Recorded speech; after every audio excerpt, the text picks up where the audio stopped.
between Wolfe and Markus and see how they are going to go into this losers round 2 match. Well, straight away out here for Markus, we've got that Regirock back on the field, paired up with the Grimmsnarl, and Wolfe is going for the classic combination there of the Colossal and the Dragapult. So pretty much, Lee, those 4 Pokemon that we've talked about, and you've really highlighted the core Pokemon there from Wolfe as well, they're all out on the field at the moment. What do you think is going to go down? Yeah, I mean, there's lots of options here. Wolfe has already revealed, the break and swipe to reduce the attack damage on the opposing Pokemon, which is a nice option. He's also got access to that Will-O-Wisp as well, that the Regirock needs to be aware of. But I'm sure that Markus is well aware of this, and if he does have something like the Tapu Fini, he could bring in from the back for that Grimmsnarl, would protect the potential Will-O-Wisp onto that Regirock. So that's something that you've got to keep in mind as well. The Regirock here feeling in a really good position, though. It can Dynamax this turn. Grimmsnarl, if it does stay on the field, it can get that screen support up, a light screen to potentially protect against the Colossal and just hit it very hard with a big rock type attack. Well, you mentioned that Tapu Fini would be a good Pokemon for Markus to have against this potential lead from Wolfe, and I think it's wise then he's been able to switch it straight here onto the field, being able to pressure with both Fairy-type moves into the Dragapult and Water-type moves into that Colossal going into the next turns. But Colossal actually going to get out of there for Wolfe, and he brings in the Urshifu, so a Pokemon that can again apply a lot of good pressure to that opposing Regirock. Although, as you have mentioned, Lee, the defenses on that Regirock are so high, and we saw yesterday actually how much damage an Urshifu did into that Regirock, and it really was underwhelming compared to the sort of the physical output that we know Urshifu tends to have. Markus, however, going to jump straight onto that offensive, going to be Dynamaxing up the Regirock, doubling its HP and making it even bulkier, preparing to take these attacks as Dragapult goes for the Will-O-Wisp, but thankfully Tapu Fini switching in with the Misty Terrain is going to protect Regirock from having its attack stat depleted as he goes for the Max Hailstorm into that Dragapult. Doesn't manage to pick up a KO though, Dragapult able to hang on 21 HP, but of course the Hail will now set as well, and that chip damage and residual damage can come in critical. Just going to start chipping away at Wolfe's team, and Tapu Fini going to take some too, but I think it's got enough HP to survive that, Lee. Yeah, and just with that leftovers, I am just going to get rid of that residual damage from the Hailstorm there. But a really nice play there from Markus, expecting maybe a Will-O-Wisp from the Dragapult, getting the Tapu Fini onto the field, and, putting himself in a really good position here, because the Urshifu coming in most situations would put a lot of pressure onto that Regirock. But with the Tapu Fini sitting on the field, it's a kind of the ideal Pokemon at this point in time. The Dragapult's not really in a position to do very much damage here. It can go for a break and swipe to reduce maybe some attacked stat on the Regirock, but it's not affecting the Tapu Fini. Tapu Fini's got a pretty free turn this one, so it's whether or not Markus takes advantage of that, goes for potentially a Calm Mind, and does Wolfe try and get maybe the Rillaboom onto the field? Well, Rillaboom is going to jump in on the action. Of course, the focus sash that we saw yesterday on Wolfe's Urshifu has been broken by that hail as well, so it is sitting a little bit more vulnerable to any of those fairy-type attacks potentially from the Tapu Fini. So Rillaboom going to come in on the action, like you said, reset that terrain so that Will-O-Wisp will be able to connect this time onto that Regirock and now burn it. Tapu Fini is going to go for that Moonblast, but Wolfe bringing in the Rillaboom is going to be able to take that much better than the Urshifu would have. So Rillaboom playing a really pivotal role here, but Markus also just wanted to make sure that even despite the burn, that Dragapult will be removed from the field with a Nulla Max Hailstorm. So manages to get a KO, but I think Wolfe has been able to preserve his Pokemon really well, and getting that Will-O-Wisp onto the Regirock will be critical. Yeah, and he's doing all the right things to kind of stall out these Dynamax turns, and really utilising there, as we saw the Rillaboom switch in to change the terrain and taking advantage of that to be able to get the Will-O-Wisp that he originally tried to get onto the Regirock, which was blocked by the Misty Terrain that Markus got onto the field. So a really nice play there from Wolfe. He slows down the Regirock, but Markus not in the worst position, but he does need to think about readjusting, because that Rillaboom is going to put a lot of pressure obviously onto both Pokemon here, especially with the grassy terrain setup. The Tapu Fini is very important in this match, as we know it does provide a good outlet of damage against the Colossal and the Urshifu, so it's something that Markus is going to have to really protect. Maybe switch it out here, get the Grimmsnarl in and try and get those screen support up for later on in this match, because he's only got that one turn left with the Regirock in its Dynamax form, so it's trying to get the most out of that now. And he has shown the Max Hailstorm, so he could go for that into the Rillaboom. Burnt, I don't think it's going to pick up enough damage, but it might be enough. But you've got to also worry about the potential Urshifu switch in here for the Rillaboom to get in position for Wolfe for that next turn, where he can Gigantamax the Colossal and then go for that Aqua Jet, proc the Steam Engine, activate that and the Weakness Policy, and then things will get out of hand very quickly.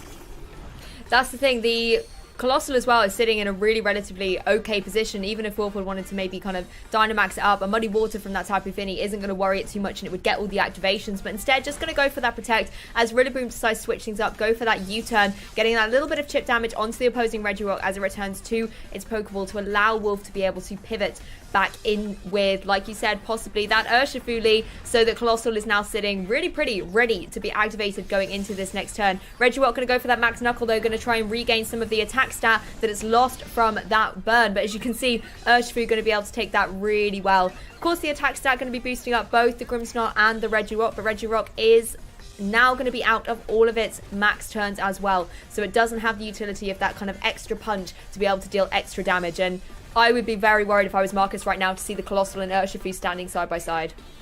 Yeah, that's the problem here, is because you've got really no way to prevent the Aqua Jet now onto the Colossal if it does decide to go for the Gigantamax, and then that's when things get very difficult, especially with the grassy terrain up. We've already seen that the Colossal has access to max overgrowth, and that will hit the Regirock for big damage. So it's whether or not the Grimmsnarl support can be enough, and now I think it's the match is kind of turned on its head a little bit when Wolfe's done his job of stalling out the Dynamax turns from the Regirock. Now it's Markus's turns to try and stall out the Gigantamax turns from this Gigantamax Colossal. It's potentially coming out here. Of course, you can never tell, but that is probably what Wolfe has done. He's really massively kind of created a board position that's ideal for him here. Getting the Rillaboom in to force the Tapu Fini out, knowing that, and switching in his Urshifu for free almost here to get that board position and get this kind of ability to have this play right now where he's going to start to really do a lot of damage and start cleaning up Markus's side of the field. So like I say, everything on Markus's kind of side to try and do his best to stall this out without losing too much resource in the process. I mean, you've said it's now kind of a switch where they have to stall out the opposing turns of Dynamax, but it's much easier to stall out a Pokemon that you've been able to burn that isn't going to be dealing as much damage. But when you're facing down against a Colossal, there's fewer options available to you to kind of negate the damage coming your way. Something like a Light Screen though could be helpful, but Aqua Jet's going to come out first of all, connecting onto that Colossal, doing a decent chunk of damage from that Urshifu, but it is worth it when you can get the Steam Engine and the Weakness Policy activation on that Colossal. So it's going to be super speedy and super powerful at this stage. Light Screen is going to come up from the Grimmsnarl. It's Markus's only real option here to kind of negate some of that damage coming forward from the special attacker of Colossal. They're going to go for that G-Max Volcalith. No surprises here, going to be able to connect down onto that Grimmsnarl. Doesn't do enough to pick up the KO day thanks to that Light Screen being in place, but critically is going to be able to surround the field with the rocks on Markus's side. Regirock going to go for the Drain Punch though into Urshifu, going to be able to take that easily, but Regirock going to be happy to get a little bit of HP recovery to kind of negate the burn damage that it's receiving as well, but there isn't really a lot that Regirock can do in this situation at the moment. It's just not offensive enough to pick up KOs. No, not at all, and I think this turn's probably played out as well as what Markus probably hoped for here. He got the Light Screen up, he's still got the Grimmsnarl on the field, so he's still got options of support here if he wants to go forward with. He's got to worry about the Regirock though, because that's probably the target for Wolfe in this next turn. Double down on that. He doesn't have to worry about the Grimmsnarl too much because it will go down to those residual damage from the G-Max Volcalith that will take effect at the end of the turn. It's so low health at the moment, but the Regirock, obviously being a rock type, is immune to that residual damage. It makes it another invaluable member here. So if you are Markus, you maybe got to think, do I protect this turn? Try and switch Grimmsnarl out, preserve that for later, and maybe get something like the Tapu Fini onto the field, change that terrain and kind of take the terrain control back yourself. So that is an option for him, and we still haven't seen that fourth Pokemon that Markus has brought to this battle as well. So it's going to be, has he brought something that's going to be able to come in and maybe help him out a little bit in this really tough situation? Something like the Cortana could come in here and, at least soak up some damage, but you've got to be very careful around those big fire type attacks. Well, Scary Face is going to come out from the Grimmsnarl, something we haven't seen a lot of, but it's going to lower the speed of that Colossal by 2 stages. But Colossal has got speed boosts to spare at the moment. Going to go for the G-Max Volcalith into the Regirock. Not enough to pick up the KO, but does a sizable chunk of damage. And the Surging Strikes going to be followed up from that Urshifu connecting down into the Regirock. Will solidly be able to pick up the KO. And, I do like this play from Wolfe, like you said, having that kind of coverage in case something was potentially going to switch in. Doesn't have to worry about the Grimmsnarl. It's going to go down to that residual damage. The only concern was potentially if the Grimmsnarl maybe had wanted to go for something like a Spirit Break, lower the special attack of that Colossal. Urshifu might have been able to pick up a KO against it, but Wolfe, knowing that wasn't going to be the option, and, you know, delving down into that Regirock turned out to be the wiser play, let's say. Yeah, definitely. And you've got to think there, maybe Markus would have been better off going. I mentioned Protect, and obviously Protect is a bit conflicting here because the Urshifu's ability to break through Protects. So you think, but at least if you protected there, you're taking less damage from the Colossal there, and maybe with the high defense stat that Regirock has, it maybe would have been able to take those Surging Strikes with that time, a little bit less damage from the G-Max Volcalith, but fortunately has gone down. We're going to see Kartana and Tapu Fini hit the field here for Markus, and you kind of, if you are Markus, you probably wanted one more turn to pass and the Colossal not to be in its Gigantamax form any longer, because now Kartana, even if it does have access to Protect, it can't really protect on those big fire type attacks that the Colossal can now throw out. So, you know, will do damage, and because of that 4 times the weakness that it has got, it's going to be pretty hard. And with the Rillaboom in the back for Wolfe, all he needs to do is kind of get it onto the field, and the Tapu Fini is under threat very quickly as well.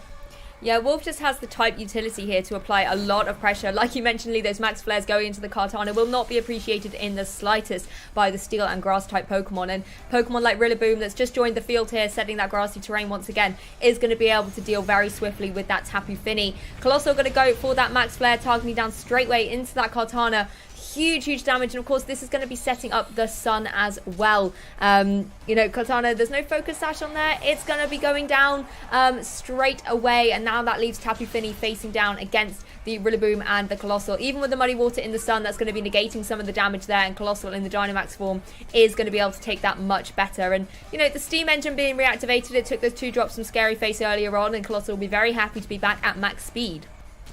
Yeah, definitely, and just in a position to kind of really lock this one up for Wolfe. He's done very well and made it very difficult for Markus to get any sort of hold on this match, and getting the Sun up on the field that last turn just really ensures that the Colossal's going to stick around. But as long as Wolfe has the Rillaboom still active on his side of the field, then the Tapu Fini's always going to be under threat. So that's something that Markus really needs to, you know, acknowledge this game to take into game 2, because this game's pretty much over as we speak now. There's a Solar Beam coming out from the Colossal. It's probably going to do enough damage, especially with the grassy terrain support here, and as I say, a Grass Glide on top of that, if not just that, will be enough to deal with the Tapu Fini here. So Markus needs to take this time to reevaluate. I don't think he did too many things wrong. You know, he did that really good turn 1 to block the Will-O-Wisp, and he made easy work of the Dragapult. I think the thing that was difficult there is, if I was Markus in that situation, I'd be a little bit disappointed that I didn't pick up the knockout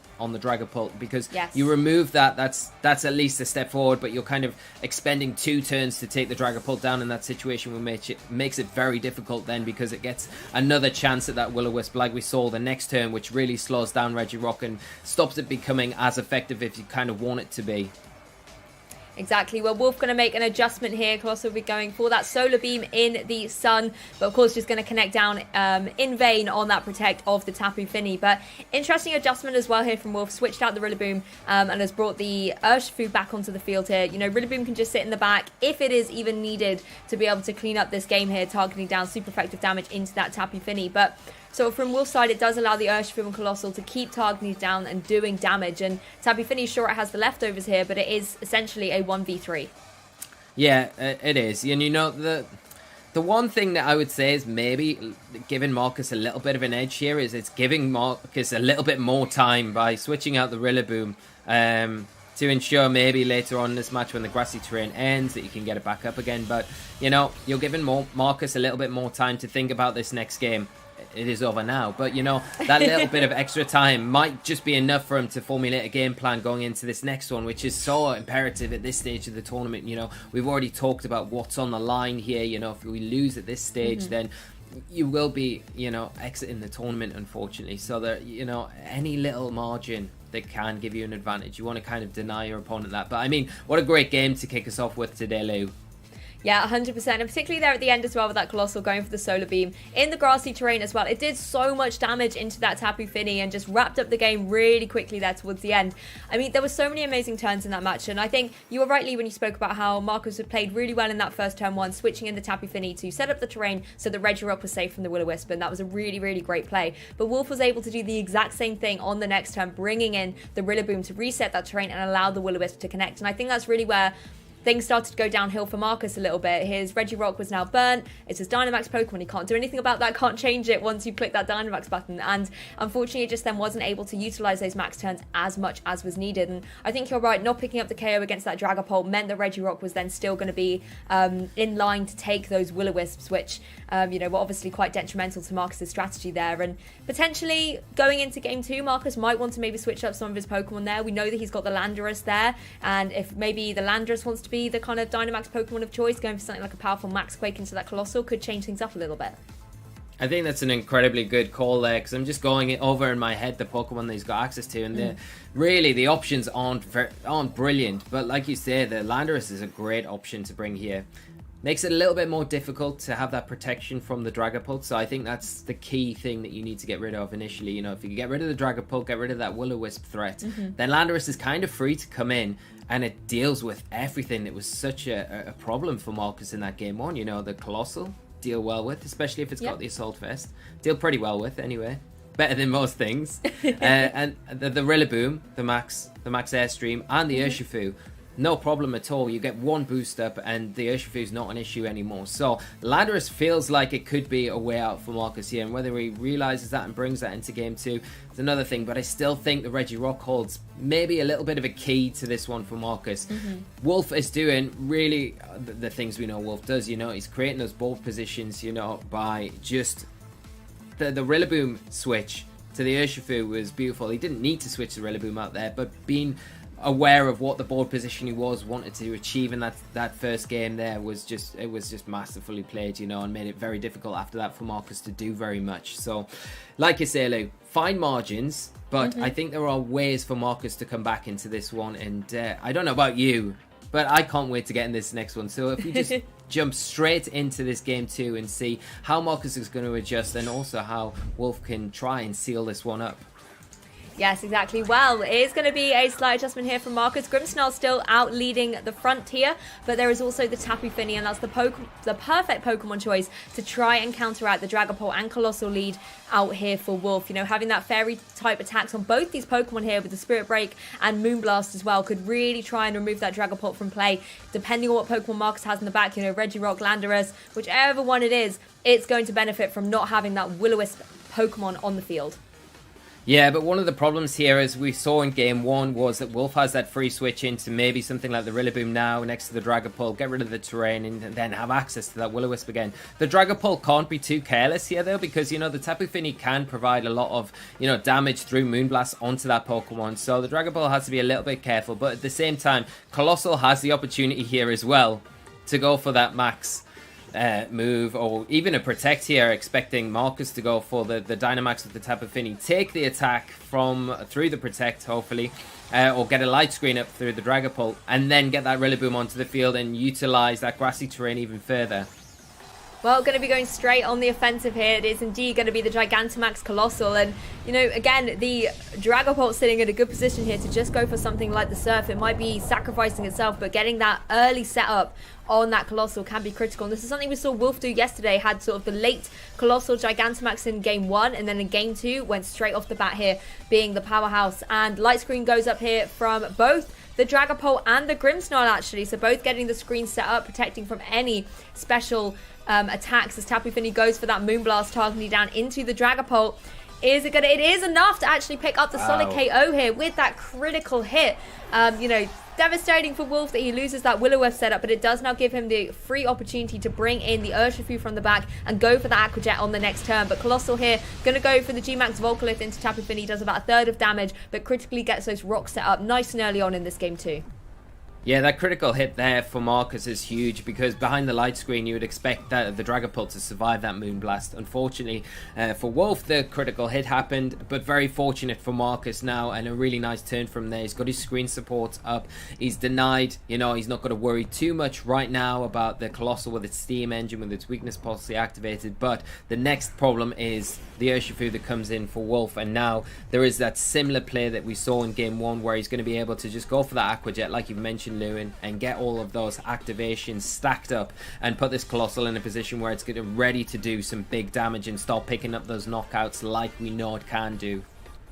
That's the thing, there's nothing that Archons can do to stop this from happening at this stage, and Colossal's then going to be able to deal a lot of big damage potentially to that Grimmsnarl, just remove it from the field before it can start, you know, causing any more disruption, going for any spirit breaks and lowering that special attack. And, you know, Colossal also has a way to deal with that Tapu Fini. If the Rillaboom wants to come instead of that grassy terrain and Colossal can go for a max overgrowth, we know that that'll be able to pick up the KO, particularly at this range here of that Tapu Fini. So lots of options here for Wolfe. Markus has to find a way to play around this, try and stall out potentially these last 2 turns as Urshifu goes for the Aqua Jet again, does a solid chunk of damage to the Colossal, but always worth it when you can see these animations activate. Steam Engine boosting the speed stat up to the maximum there for the Colossal, and Weakness Policy boosting up the special attack by +2, which is what the Colossal needs as it goes for that max flare into the Grimmsnarl. Not actually enough to pick up the KO there, but I wonder if the rocks will be able to finish it off at the end of this turn. Setting up the sun as well is going to negate the damage coming out from that Tapu Fini if it wants to go for something like a Muddy Water, and will boost up any fire type moves going forward. Urshifu able to survive the Moonblast thanks to that light screen that was set up as well. As finally the Spirit Break is going to be the move of choice from that Grimmsnarl. It's actually doubling up into that Urshifu. 2 fairy type moves. Urshifu is not going to be able to survive that light screen or low light screen. Yeah, I really like this play from Markus. You know, he's in a terrible position if you're looking at the board right now with the activation of that weakness policy in the Steam Engine and the Colossal pretty much set up and ready to start picking up those knockouts like we've said. But the fact that he is just concentrating down on getting knockouts from Wolf's side of the field and really, you know, narrowing down the options that Wolf's got is the right way to go about it, you know. Now Wolf going to be down to his last 2 Pokemon. Markus still got access to his Dynamax Pokemon and still got some healthy Pokemon to come into the field and do some work. He just needs to stall out maybe 1 turn of the Dynamax from this Colossal now, but he does have that light screen support, which is going to be so valuable for him going into this next one. Well, Markus has made a change, brings that Landorus into the fray. It's going to be able to catch the Rillaboom that's entered the field with an Intimidate as well. So just going to be lowering the attack stat there. Colossal not going to mind, of course. But the critical thing is Rillaboom has now got the Grassy Surge on the field. So those grass type moves from either Rillaboom or the Colossal are going to be dealing a huge chunk of damage to that Tapu Fini. And, you know, Wolf doesn't have the utility now to switch out that Rillaboom. It is his last 2 remaining Pokemon. So it will have to keep that attack drop in play.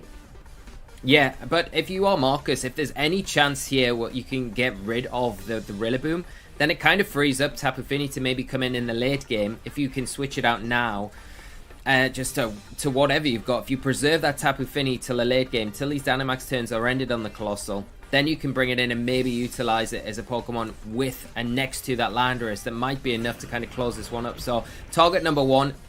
Can you take down the Rillaboom, and can Landorus here survive a big attack from this Gigantamax Colossal? Well, calling it perfectly so far, Lee. The Tapu Fini did indeed leave the field as you suggested, and we see the Regirock come in there as Markus's 4th and final Pokemon. And the Dynamax Pokemon of choice, however, this time is the Landorus. As you mentioned before we jumped into Game 2, Landorus has so much utility. Things like Max Airstream and Max Quake can really do a lot of damage to both of Wolf's Pokemon here. But instead, just going to go straight on the Max Guard. Wants to make sure that Colossal's last turn of Dynamax doesn't target down into the Landorus. Regirock, however, going to have to take that Grassy Glide. Does do a decent chunk of damage, but of course activates that weakness policy that we saw yesterday as well. So the Regirock, if it is able to survive, and it will do, the Max Flare was going into that Landorus, is going to be able to retaliate with a big chunk of damage going into that next turn, as long as it can hold on taking this attack. And, you know, this is where now the speed tiers really start to come into effect. Yeah, and what actually a really great turn here for Markus. You know, I said he could go for the attack into the Rillaboom, but the Max Guard there just to stall out the last turn of the Gigantamax from this Colossal is even better, really. It preserves your Landorus for a turn and puts you in a prime spot to now get rid of that Rillaboom, because you can potentially switch out your Regirock here, change the terrain back to the Misty terrain, and prevent any Grassy Glide damage that we've seen be so problematic for him in Game 1. Oh, I love that switch there from Markus. Like you said, just stopping the Grassy Glide from getting that priority is going to really help Markus out here in the situation. And, you know, the Misty Terrain comes back onto the field. Colossal going for that Heat Wave. It will still be the speediest thanks to the Steam Engine, but isn't going to be getting any KOs as Max Airstream comes out from that Landorus. It is enough to pick up the solid KO against that Rillaboom, so Markus doesn't have to worry anymore about the Rillaboom and the offensive pressure that it can deal out. Tapu Fini and Regirock both are going to feel a little bit safer going into the end game of this turn. And, you know, sort of the Colossal here, there's a lot of things that Markus has access to that's going to be able to pick up KOs against the Colossal. Yeah, he's got all the Pokemon that he really wants at the end here to help him out and close this game out, especially with the Landorus Therian now. You're in a position where you can go for that Max Quake and it's guaranteed to pick up a knockout against the Colossal on Wolf's side of the field. You've also got the Tapu Fini as well that really does punish with those water type attacks, even though the sun is up. And then in the back, obviously, you've got the Regirock to come in. And as long as that sun is not in effect, and I'm sure Markus can do enough to stall out the sun here, if you get it onto the field, then you're not really threatened by those solar beams that need the sun for that one turn move, but without the sun it's a 2-turn charge, and you can play around that pretty well with something like Protect. So yeah, he's done everything right in this match, and it goes back to what you were saying, Lou, at the very start. Is he going to adjust and bring the Landorus? And we've seen here how well that Pokemon has done and how well he's played it into getting himself into a good winning position in game 2. Well, Tapu Fini just going for the Protect here. Markus maybe having a look at those remaining Sun turns. Landorus, however, almost KO'd there by the Heat Wave, but no, it's going to be able to survive and go for the Max Quake, targeting down into that Colossal, pick up the solid KO, and evening the score for Markus here. It is one game apiece between Markus and Wolfe. It's going to a game 3. Yeah, very exciting game and really well adjusted by Markus there, He knew what he needed to do. I think he brought the exact Pokemon that he needed for that, and he did everything correctly there. And it's a bit strange, from game 1 where we saw Wolfe kind of wait out the turns of Markus's Dynamax turns. It was like the roles reversed here, where Markus thought, I've got an idea with what I want to lead. I'm going to utilize my Grimmsnarl with the screen support and my Tapu Fini as well. And he got fortunate with a critical hit against the Dragapult, yes, but he was very offensive with those 2 leads and in mind of keeping, I'm not going to Dynamax just yet. I'm going to wait till I can stall out their Dynamax turns or Gigantamax turns, and then I'm going to unleash what I've got left. And the resources that he had left at that point, he played it perfectly, really, to have those 3 Pokemon left at the end and in position where he could get that terrain control, because that was the key there. I think if Landorus is taking Grassy Glide damage on top of the Heat Wave, maybe it wouldn't have been able to take that second Heat Wave like we saw there and pick up the knockout right at the very end with that Max Quake. So yeah, massively played, and it just heats up the action going into game 3 and makes it really difficult to call at this point. Both players have Pokemon, like I said at the start, that can kind of counteract each other's, but it's just about how they go about it. And we saw Wolfe really dominate game 1, Markus come back, dominate game 2, so it's all up in the air, going into this game 3. Yeah, those fairy type moves in game 2 were certainly quite literally critical. The Moonblast getting the critical hit on that Dragapult just alleviated a really big threat there for Markus. And then I really liked the play by Markus where he doubled in with the Moonblast and the Spirit Break into that Urshifu and just removed it from the field. Again, it can just deal big damage, particularly if you've got the Landorus on the field there as well and the Regirock. You don't want those Surging Strikes to be around. And I think it was quite wise he eliminated that before actually, I believe, revealing the Pokemon that he had in the back, being those sort of rock and ground type Pokemon. It certainly just enabled him to bring them in a slightly safer environment. Yeah, definitely, and I think that play in particular with the Grimmsnarl, where he was utilizing it more of an offensive pressure Pokemon rather than that supportive role that we've seen him kind of just pilot it as so far in this tournament, was really nice. And the double up there just to clinch that knockout onto the Urshifu was so worthwhile, because like you say, it takes away that threat later on in the game, the threat that could be there for the Landorus, whilst also really narrowing down the options that Wolfe has available to him. Exactly. Well, let's jump into game 3 and see who is going to be the victor between Wolfe and Markus, who's going to be knocked out the competition and who's going to be able to continue in Players Cup 2. Tapu Fini and Grimmsnarl are going to be the leads out here for Markus. That's what he led out in that game 2 that he was victorious in. But Wolfe sticking to what he knows best at this stage is going to be the Dragapult and the Colossal. Once again, not really a lot that Markus can do to stop the Colossal having all the activations in place.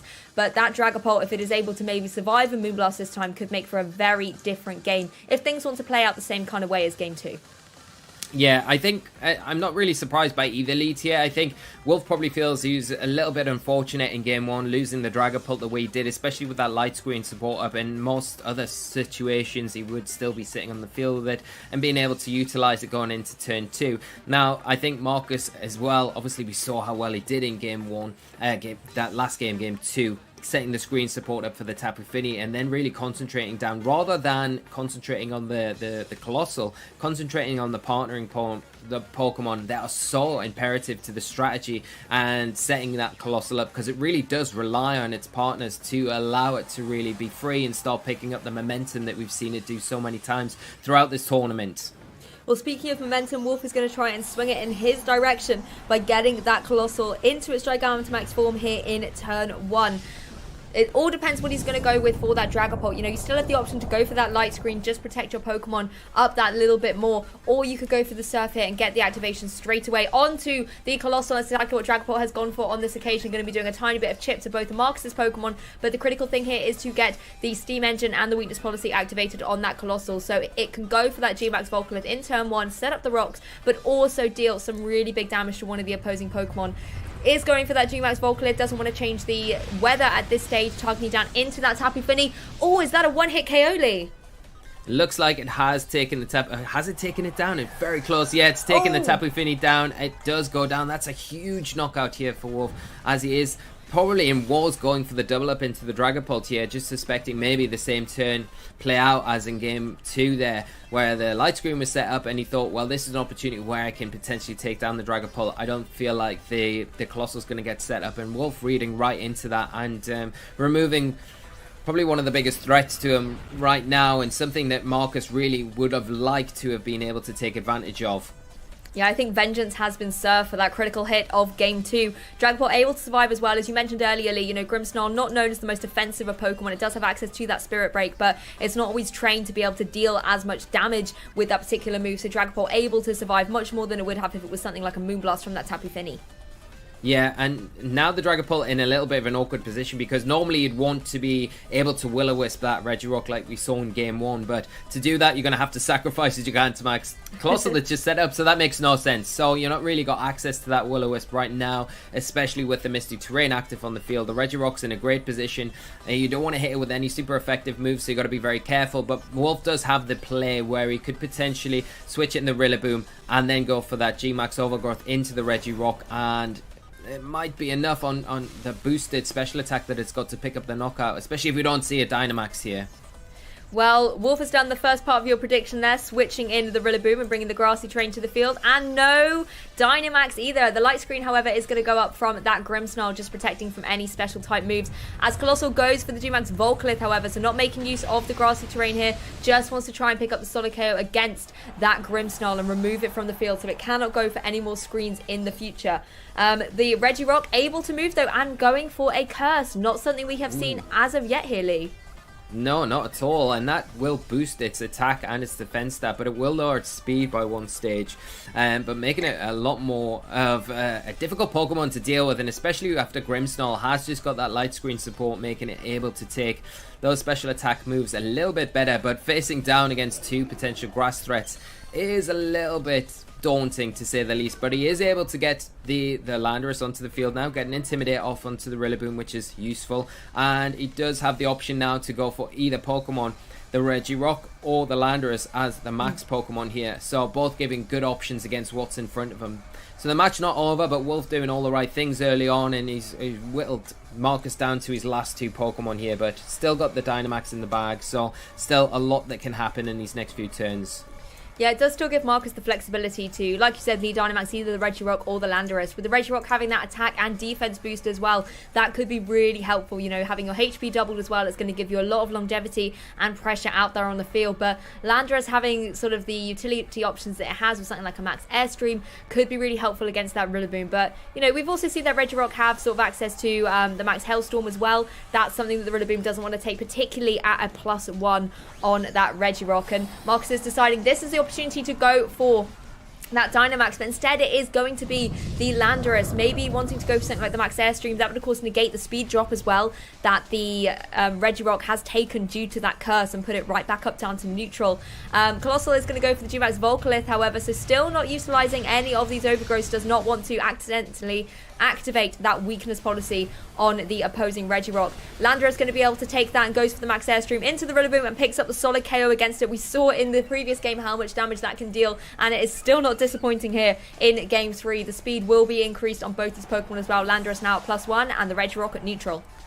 Yeah, and that +1's really critical here for Markus because it puts him in a great position going into this next turn.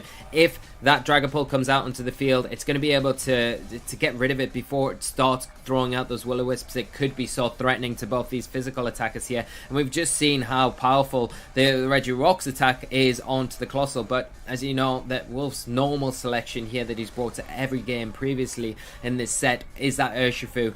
Now, has he got enough to be able to handle both the set of Colossal and the Urshifu? Now, the Colossal has come to the end of its Gigantamax turn, so it's going to be a lot easier to deal with. And with that speed boost from the Landorus, I still think Markus is really in with a shot at winning this one. Yeah, exactly. Urshifu here being a really good Pokemon. And I think the other good thing as well is that Colossal didn't set up the Sun either during any of its Gigantamax turns. So the Water-type moves coming out from that Urshifu will still be at sort of normal dealing power. It's not going to have to work against the Sunshine. And that's something that's going to be very threatening for both of Markus's Pokemon, like you mentioned, Lee. Yeah, and you know, the Colossal now is in a little bit of an awkward spot where it can fire off a Heat Wave, it can probably do a decent amount to Landorus, but we saw from the previous game, it's probably not in range to pick up the knockout here from the Heat Wave, and it hasn't got the Sun supporting it now like it previously had, so Landorus is probably in a good position to go for big damage onto either here, remove the Colossal from the field, and then allow Regirock just to get some damage off onto the Urshifu, or go for the max Airstream again into the Urshifu, and try and double up with a Rock Slide here to chip potentially a Sash or whatever we're seeing there from the Urshifu. Oh, well, a couple of protects here. The Max Guard going to stop the Surging Strikes from dealing any damage to the Landorus, and the Colossal able to protect itself as well from that Rock Slide. Urshifu, however, not going to be able to dodge out the way. It will connect and critically break that Focus Sash with a critical hit, no less, as well. Of course, Markus here going for that Max Guard, just preventing that Urshifu from dealing any of that big water-type damage to it. But those max turns will be ticking away now, and Markus has to find a way to be able to pick up a KO against that Urshifu before it's able to pick up a KO with those water-type moves. Yeah, now the danger is with the residual damage from the G-Max Volcalith onto the Landorus now, it's probably in range for an Aqua Jet from the Urshifu, and then the double up with a Heat Wave from the G-Max, well, the Colossal now, it's not G-Max, and that makes it very awkward to get any kind of damage off there, and that takes you down to Regirock, and then everything's kind of relying on it from there. So whether or not, if you are Markus, you identify this and then you put all your resources from the Regirock into taking down that Urshifu this turn, because it's got to concentrate all its efforts onto that Landorus. If it doesn't, then there is the chance that it can survive and get a big attack off.